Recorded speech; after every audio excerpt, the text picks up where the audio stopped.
Leonardo DiCaprio, the all-American boy with the Renaissance name, has defied easy definitions.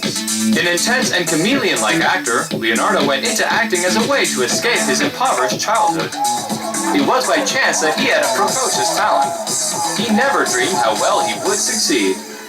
It all started when Evelyn DiCaprio and her husband George were strolling through the Uffizi Gallery in Florence, Italy.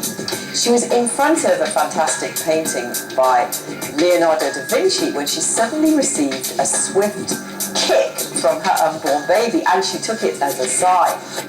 On November 11th, 1974, Leonardo DiCaprio was born in Hollywood.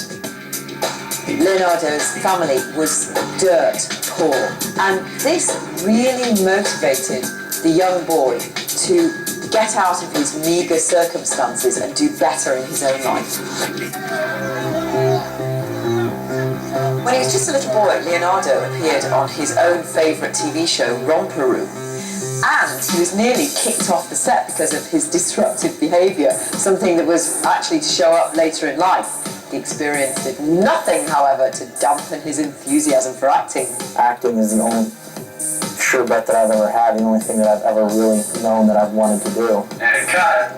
When an agent recommended that Leonardo was far too fancy a name, he suggested that the actor call himself Lenny Williams, much more American-friendly, apparently. Leonardo, good for him, said no, stuck to his exotic name, and despite it, did remarkably well. He starred in the spin-off TV series Parenthood.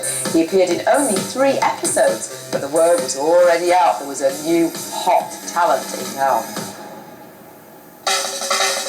In 1991, the 16-year-old hit the silver screen for the first time in the B-film Critters 3. That same year, he received rave reviews as Luke, a homeless boy who had a reoccurring part in the TV series Growing Pains. In 1992, Leonardo blew away the competition when he auditioned for the De Niro vehicle, This Boy's Life, playing De Niro's son.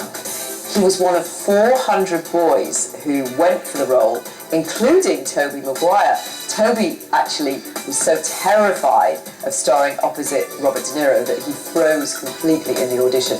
Leonardo snagged the role, but because by then the 2 boys had made friends, he actually scored Tobey a small role in the film. From their late teens, Leonardo and Tobey Maguire and a few other hot young celebrities got a reputation for being rebellious, for clubbing through the night and chasing gorgeous supermodels. The list of Leo's conquests goes on and on. And I have to say his frequent attendance at fashion shows all over the world didn't really have anything to do with his own interest in designer wardrobe, but much more with the gorgeous women who were wearing the clothes. While busily generating his party animal status, Leonardo remained very close to his adoring mother and sometimes brought both her and a date with him to his premieres. He lived with Ermeline in Echo Park until he was 20 and has been quoted as saying that he would be happy if he found a woman with half the qualities of his beloved mom. I took my mother the Golden Globes, and unless I get a girlfriend real quick, then I'll probably take her again, because I think she's the most important woman in my life right now. In between parties, Leonardo was cultivating a serious reputation as an extremely talented actor. In 1993, the 19-year-old was cast along with Johnny Depp and Julia Lewis in the quirky independent film What's Eating Gilbert Grape.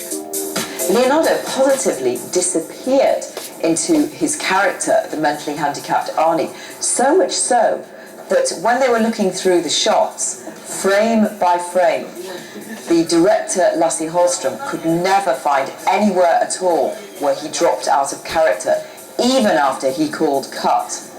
Audiences were completely blown away by his performance, and not surprisingly, the role led to an Oscar nomination for Best Supporting Actor. But Leonardo was never one to be really swept away by awards and nominations. Been acting for a little while now, and I see what he does and how it can sometimes be, in disguise of something else, that it's not always what it seems, that, things fade away and then they come back and they fade away, and, I'm just looking at, I just want to have a long career, and I'm looking at it as something that's, just going to give me more opportunities for the time being. In 1995, the neo-Western The Quick and the Dead was being cast, and along with Gene Hackman, Sharon Stone was starring, and because she was such a powerful force in Hollywood at the time, she was given her choice of directors and co-stars, and she was so determined that Leonardo should play the part of Gene Hackman's son that she announced that she would personally pay his salary as long as he got the role, and she did. The 21-year-old surpassed the leading lady's expectations. Leonardo is without a doubt the most talented, gifted actor I've ever seen, ever.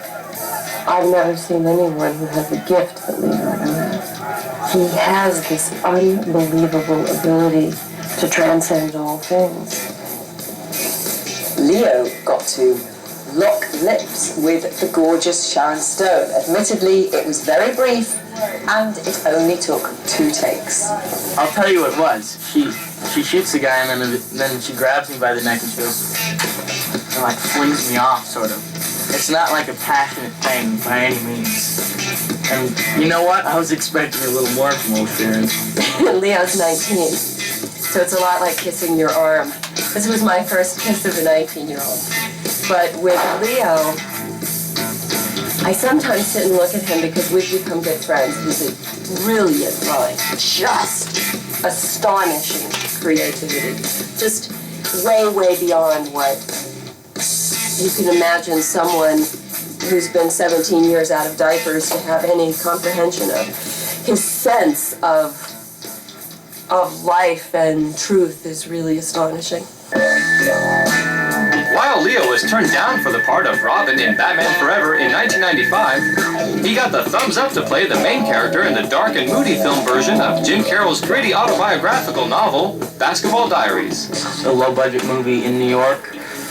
It's about this kid growing up on the sort of hip streets of New York and getting addicted to heroin. So it's a real sort of dark film. Leonardo embodied the tormented character flawlessly. Unfortunately, the performance was so compelling and convincing that a high school student in Kentucky who was just 14 copied one of the dream sequences in the film and gunned down 8 of his classmates, actually killing 3. A lawsuit was filed against the filmmakers by the families of the victims, but it was eventually dismissed based on First Amendment rights. When we come back, Leonardo turns his back on the opportunity of a lifetime. Leonardo was set to turn down the next role that came his way too, in Titanic, directed by James Cameron. He was more used to playing brooding, intense characters and didn't much like the idea of playing the leading man in what was obviously going to be a massive blockbuster